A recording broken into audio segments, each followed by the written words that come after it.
el próximo año, no sé si lo saben, pero lo he comentado alguna vez, se van a celebrar los 500 años de la Reforma.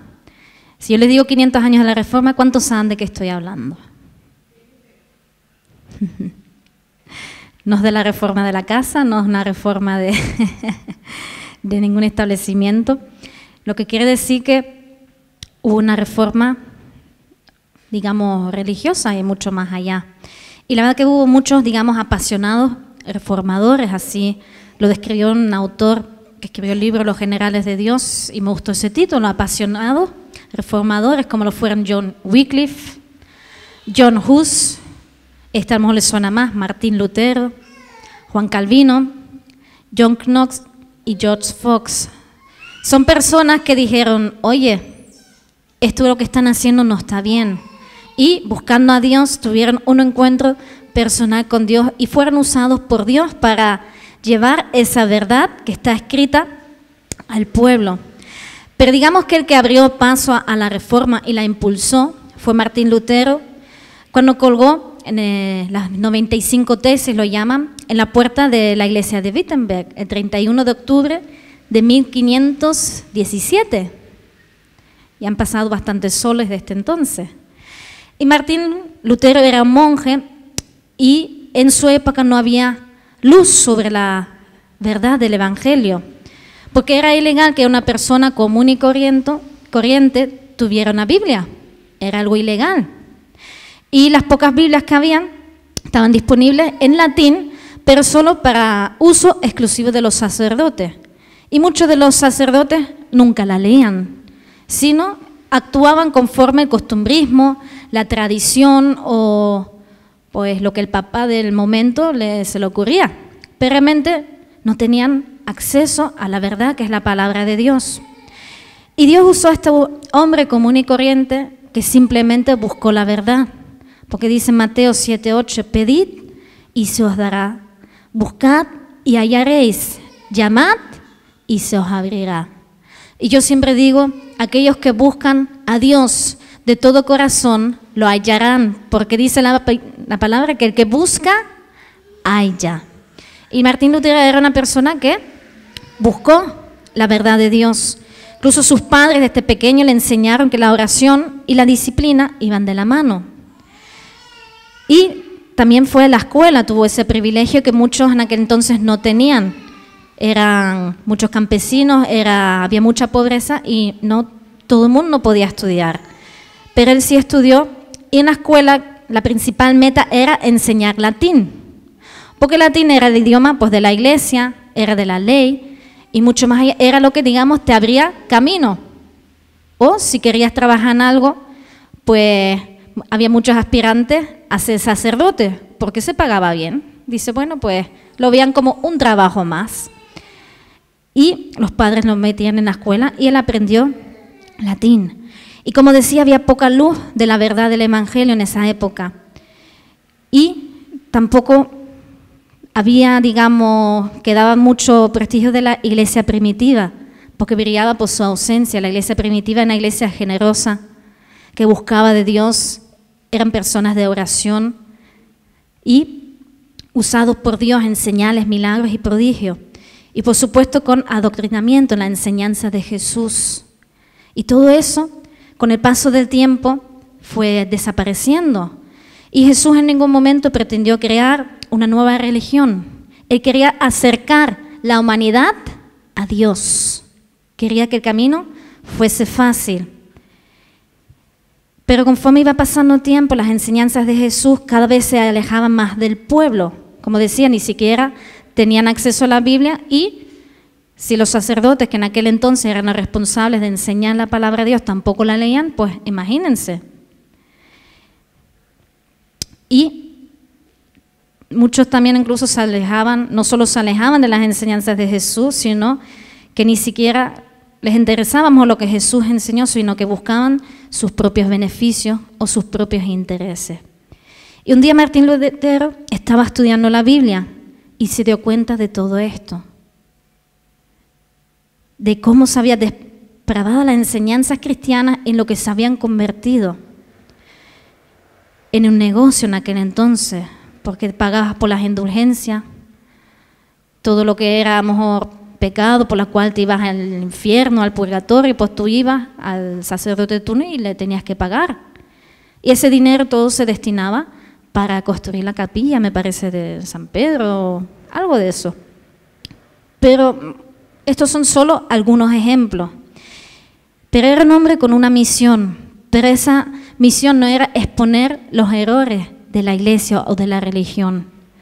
Porque él, al igual que Jesús, tampoco buscó crear una religión nueva, sino en reformar, en cambiar aquello que estaban haciendo incorrecto, diciendo, oiga, que la palabra de Dios dice esto, vamos a hacer lo correcto. Al igual que pasaba al pueblo de Israel, cuando la palabra de Dios, la ley desaparecía, y de repente venía un rey y decía, oye, el templo está destrozado, yo quiero agradar a Dios, y encontraban la palabra, enseguida actuaban, queriendo cumplir la ley, y Dios enseguida los prosperaba. Y así pasó con este hombre que tenía esa misión. Repito, la misión no era exponer los errores de la religión, como hoy en día también muchos hacen.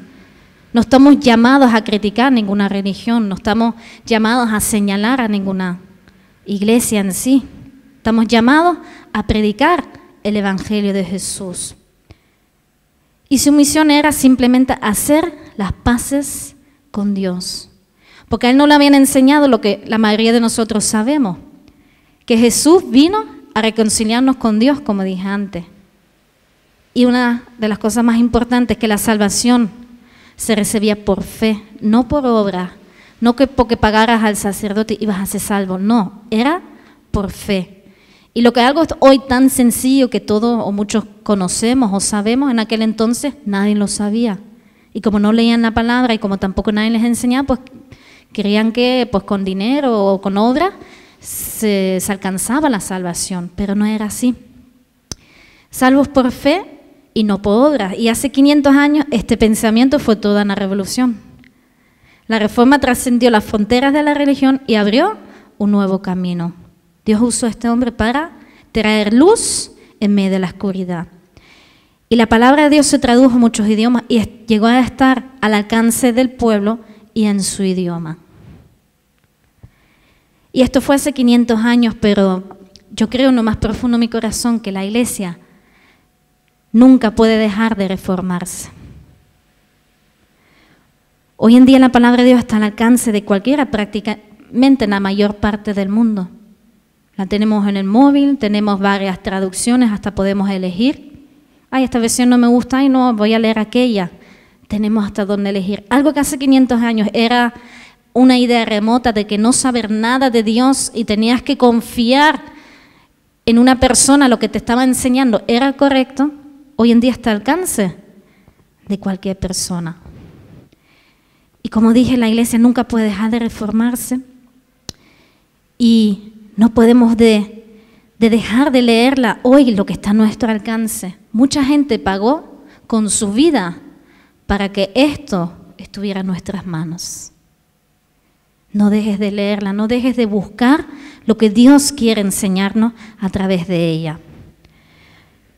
Proverbios 4:18 dice, mas la senda de los justos es como la luz de la aurora, que va aumentando en resplandor hasta que es pleno día. Si la senda de los justos tiene que ser como en aumento, tiene que ir aumentando la luz. Conforme cada vez que la leo tengo que recibir más revelación del Espíritu Santo. Tengo que discernir lo que hay en mi corazón, como decía hace una semana atrás, y aplicar lo que aquí está escrito a mi vida. Algo que hace 500 años no podían hacerlo. Y sí, fue una revolución saber que somos salvos por fe. Pero hoy en día yo gritaría también, son necesarias las obras. Hace 500 años Martín Lutero insistió en que no eran las obras, sino la fe, lo que nos salvaba. Pero eso lo conocemos, en aquel entonces no lo conocían, pero ese conocimiento ya lo tenemos. Yo hoy gritaría, vuelvo a decir, que también son necesarias las obras. ¿Por qué? Porque la iglesia del siglo XXI se ha acomodado. No veo a Josué o Caleb apasionados o esforzados y valientes que quieren dar todo por Dios o para Dios. Yo veo como Martín Lutero defendía con uñas y dientes lo que estaba escrito en la palabra contra toda corriente cuando les decían que no, estás equivocado, y él decía, sí, esto es así porque está escrito aquí. Y veo una iglesia acomodada, con buenos deseos, pero poco diligentes para querer realizar los sueños de Dios. En otras palabras, una iglesia perezosa. Y si hoy se levantara un Lutero, yo creo que colgaría una tesis de Santiago, capítulo 2, del 14 al 26. Vamos a leer lo que ahí pone. ¿De qué sirve, hermanos míos, si alguno dice que tiene fe, pero no tiene obras? ¿Acaso puede esa fe salvarlo? Si un hermano o una hermana no tiene ropa y carecen del sustento diario, y uno de vosotros les dice, id en paz, calentaos y saciaos, pero no les dais lo necesario para su cuerpo, ¿de qué sirve? Así también la fe por sí misma, si no tiene obra, está muerta. Pero alguno dirá, tú tienes fe y yo tengo obra. Muéstrame tu fe sin las obras y yo te mostraré mi fe por mis obras. Tú crees que Dios es uno, haces bien. También los demonios creen y tiemblan. Pero ¿estás dispuesto a admitir, hombre vano, que la fe sin obras es estéril?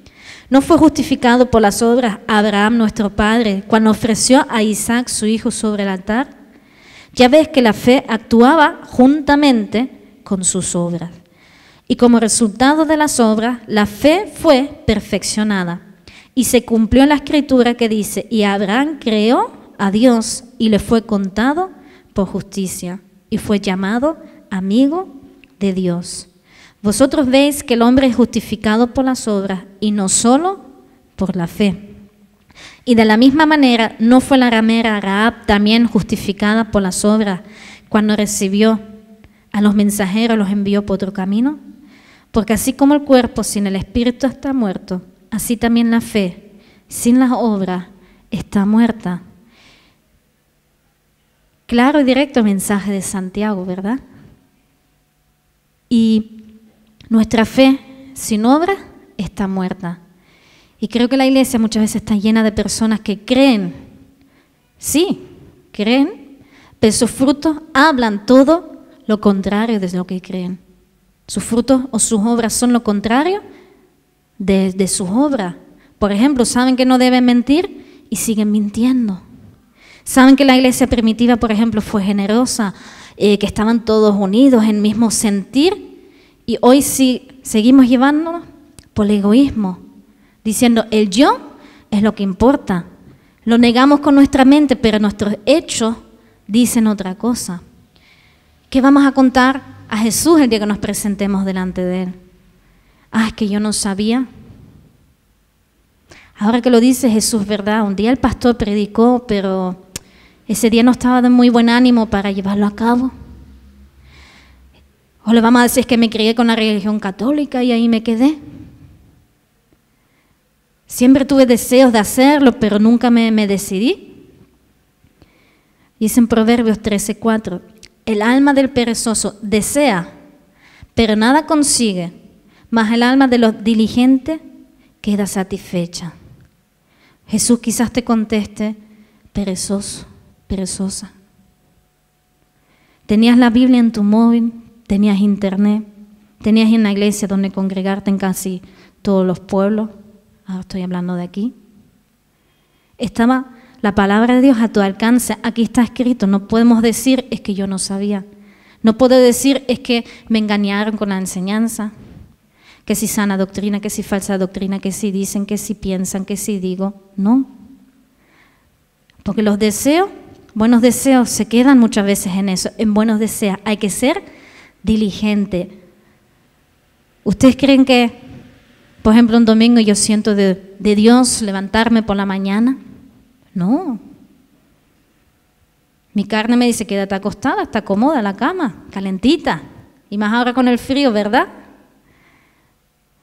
Pero es mi fe la que dice, voy a levantarme porque yo quiero más de Dios. Voy a levantarme porque te voy a alabar a ti, al Rey de Reyes. Te voy a ser agradecida, Señor, por lo que tú hiciste en mi vida. Ahí es cuando yo digo, mi carne no quiere, pero yo sí me voy a levantar, voy a ir al culto. Y a muchos dicen, bueno, ustedes son los pastores, ¿no? Somos personas, igual como ustedes. Como digo siempre, si me pinchan, sale sangre. Y sangre roja.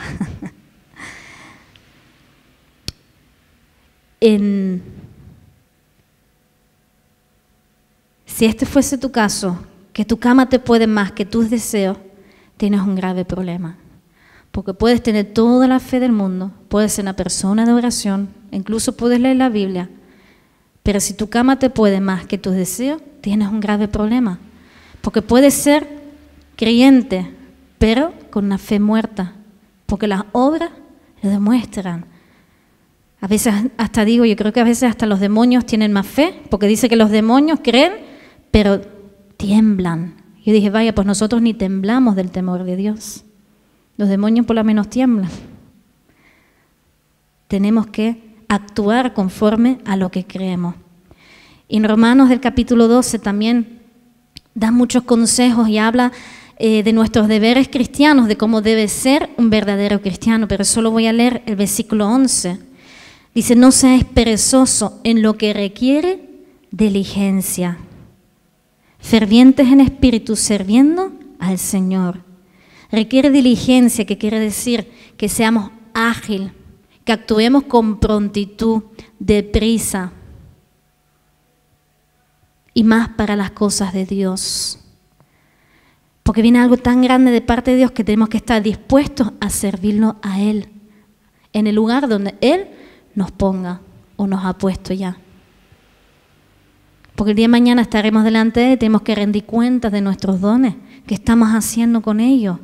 Tengo que dejar a un lado mi yo y decir, Señor, te voy a servir.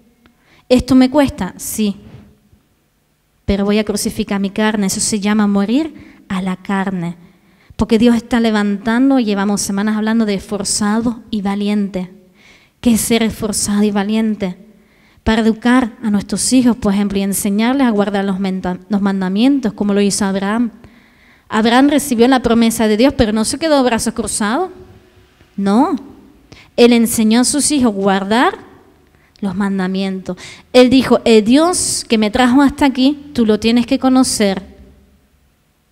Hasta Josué y todos los nietos conocían la historia de su bisabuelo, de Abraham, de cómo Dios lo sacó. Conocía de la promesa.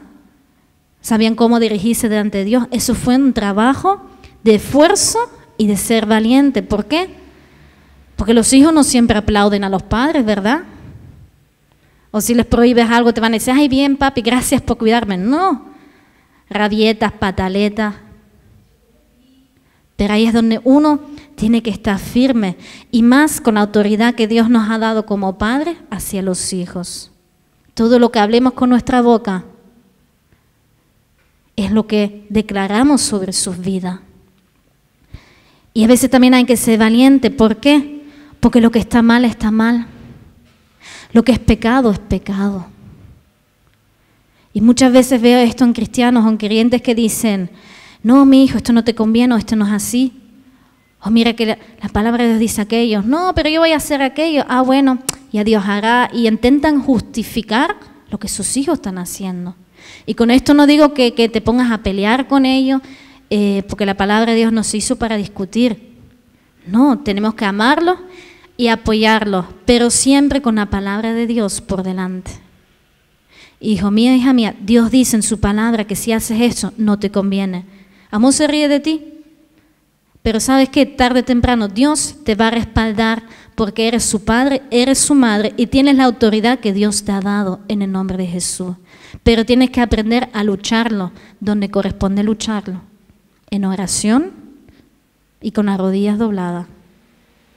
Porque Dios te ha dado autoridad y te ha dado potestad. Pero no digas, bueno, bueno, pues no pasa nada. Ayer mismo me impactó un testimonio que una pastora nos compartía.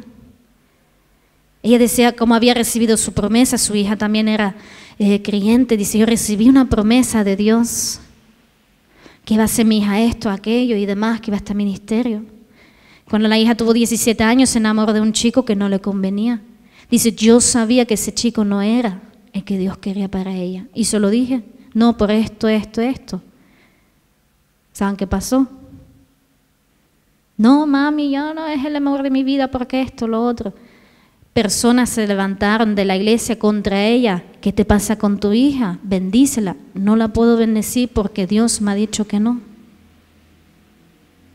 Fue tan así la lucha y ella oró y no, se doblegó. Si es verdad que ella dice, no supe lucharlo como tenía que haber luchado en oración. Hasta que al final cumplió 18 años, le dijo, bueno, ya eres mayor de edad, tú mismo decides, pero que tú sepas, te voy a bendecir, estoy contigo siempre, pero no te conviene porque te va a pasar esto y esto. No sonrió, no le dijo, ay, qué bien, no, le dijo, como decimos aquí, lo que había. Dice, mucha gente me criticó, me habló que si yo tenía algo contra el chico, que no sé qué. Dije, no tenía nada contra él, era un buen chico, pero yo sabía que no. Al final el matrimonio le fue mal y volvió. Pero lo bueno de esto, que la hija volvió a los caminos de Dios. Dios la restauró y está retomando el ministerio que Dios tiene para ella.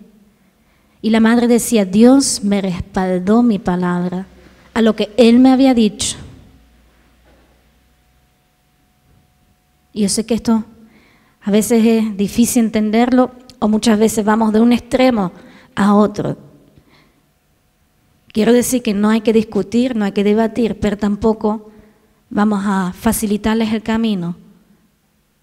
Es como si un hijo se va a tirar por un barranco, ¿tú qué haces?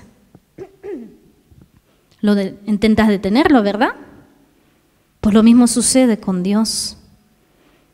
Decirle, tú eres un hijo de Dios, tú eres una hija de Dios, yo sé que Dios tiene grandes cosas para ti. Y ambos se van a reír de ti, pero no importa. Pero tienes que hacerlo con fe. Y tienes que ser una persona de testimonio, que en ti vean que lo que tú dices y hablas es también lo que vives. ¿Ok? Como decía, forzados y valientes. ¿Para qué? Para también defender nuestra fe ante cualquier persona o ante cualquier circunstancia. Y aunque no lo parezca, saben, yo soy una persona muy vergonzosa, siempre lo he sido. Y yo me acuerdo cuando en adolescencia a mí me costaba mucho hablar de la gente de Dios. No por vergüenza, sino yo decía, yo creo en esto, y creo, bueno, déjame en paz, y me cambiaban de tema. Y al final yo me justificaba, me llenaba de argumentos y decía, ¿para qué voy a hablar si no creen? Y eso cambió tanto mi vida, ¿por qué? Porque ahora no tengo argumentos, sino que es el Espíritu Santo viviendo en mí, y si no hablo es como si reventase. Pero no como una fanática religiosa, no como alguien señalando, tú esto, tú aquello, haces mal. No, les hablo de lo que yo vivo, porque es real en mí. ¿Cuál es la diferencia de antes y de ahora? Que ya no soy vergonzosa. No, porque ahora tengo convicción. Y muchas veces cuando nos callamos delante de la gente es por falta de convicción de nuestra fe. Convicción real de que lo que estamos viviendo es lo que es. ¿Estamos convencidos de quiénes somos? ¿Estamos convencidos realmente de la palabra de Dios? Porque cuando estás convencido, nada ni nadie te va a frenar. Y vuelvo a repetir, no es para convertirnos en fanáticos religiosos, no.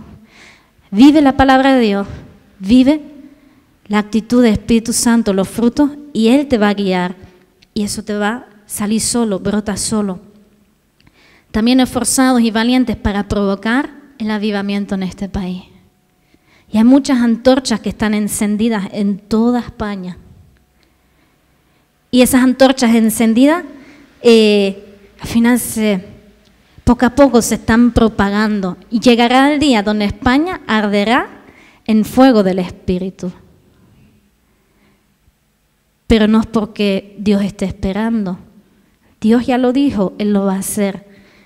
Pero nos toca a nosotros ser esforzados y valientes para provocar ese avivamiento. Tenemos que ser antorchas encendidas. Primero, para que se vea una luz. Y luego para contagiar ese fuego. Proverbios 6, de 6 a 9, dice, ve, Mira la hormiga, perezoso, observa sus caminos y sé sabio, la cual sin tener jefe, ni oficial, ni señor, prepara en verano su alimento y recoge en la cosecha su sustento. ¿Hasta cuándo, perezoso, estarás acostado? Iglesia, es hora de despertarnos. Es hora de salir de nuestra comodidad y preguntar, Señor, ¿en qué te puedo servir? No estamos hechos para así y lo pasamos bien, o para estar acostados, para pasarlo con nuestros amigos, no. El mensaje de la Reforma es la persona de Jesucristo, fundamento de la fe y de una experiencia de regeneración y amistad personal con Dios. Lo que estos hombres provocaron, esa reforma, fueron personas que dijeron, no, hasta aquí. Vamos a cumplir la palabra de Dios. Y es lo que se va a celebrar el próximo año, no por lo que sucedió hace 500 años, sino para que se siga reformando la iglesia. Tenemos que aplicarnos la palabra de Dios, tenemos que ser valientes, tenemos que esforzarnos, sacrificarnos por Cristo. Y decir, si esto está escrito, yo lo voy a hacer. Él no nos deja escrito cosas que no podamos cumplir o porque sean imposibles. Porque como dice, al que cree, todo le es posible. ¿Martín Lutero se equivocó? Sí, también. En muchas cosas. ¿Nos vamos a equivocar nosotros? Sí, también. Pero que eso no nos frene para mirar nuestro pasado, sino para mirar hacia adelante, hacia la meta que Dios nos ha puesto. ¿Eres un provocador de vida? ¿Eres una antorcha encendida? ¿O eres un creyente más entre 1 millón con una fe muerta? Porque sí puedes creer, pero si no hay obra, buenas obras que la acompañan, es una fe muerta. Tampoco puede ser obra sin fe, van de la mano, la fe con la obra, porque mi fe tiene que provocar las obras, mi fe en Dios, el Espíritu Santo habitando en mí, tiene que provocar frutos del Espíritu en mí. Si antes era orgullosa, ahora soy humilde, ahora soy dócil. Antes era impaciente, ahora soy paciente. Antes los de la calle que pedían no me importaban, ahora sí me importan. Ama al prójimo como a ti mismo. Busca el reino de Dios por encima de todas las cosas y todo lo más nos será añadido. No nos preocupemos más por las cosas banales, por las cosas que pasan. Busquemos aquello que dura por eternidad, aquello que dura siempre, por aquello que Jesús pagó en la cruz del Calvario. La fe te salva, pero también tiene que provocar obra. Y se tienen que producir en ti los frutos del Espíritu Santo. Y tienes que aprender a dejarte guiar por Él, no por lo que te dicen los demás. Porque a veces nos quedamos esperando que alguien organice algo. Bueno, yo te ayudo y demás, pero ¿qué te dice el Espíritu Santo a ti? ¿A dónde quiere llevarte? ¿Qué demanda de ti? Tienes que aprender a dejarte guiar por Él y solamente por Él, sujetándote, por supuesto, a la palabra que Dios dejó escrita y que hoy tenemos el privilegio de tenerla en nuestras manos. Es un privilegio tener la Biblia. Todavía hoy en día hay naciones donde está prohibido. No solamente la palabra de Dios, sino el reunirse como cristiano. Ni siquiera el hecho de decir soy cristiano, porque puedes perderla tu vida. La reforma continúa. Y hay una famosa frase que dice, y que tus actos hablen más fuerte que tus palabras. ¿Por qué? Porque predicamos mucho de aquí. Pero luego, ¿qué? Y una de las cosas que ha sucedido, por lo menos aquí en España, o por lo que he visto, que sí se ha evangelizado, pero no han visto los frutos en nosotros. Y el ejemplo que puse antes, ¿cómo podemos, por ejemplo, hablarle a nuestros hijos si luego no soy un buen padre o una buena madre con ellos? si no soy una persona ejemplar? ¿Cómo voy a hablar a la gente en mi trabajo si cada 2 por 3 me salta la piedra? ¿O si soy fosforito? ¿O no sé, cualquier cosa? ¿O si soy una mentirosa? Entonces, lo que yo hable pierde validez. Pero cuando el Espíritu Santo está contigo, hasta lo que tú hablas, la gente te va a escuchar. Amor no te lo reconoce, pero está sembrando, sembrando, sembrando. Y yo sé que Dios va a levantar una nueva generación, que va a haber cosas nuevas de parte de Dios. Porque la palabra de Dios nunca vuelve vacía. Amén. Vamos a ponernos en pie.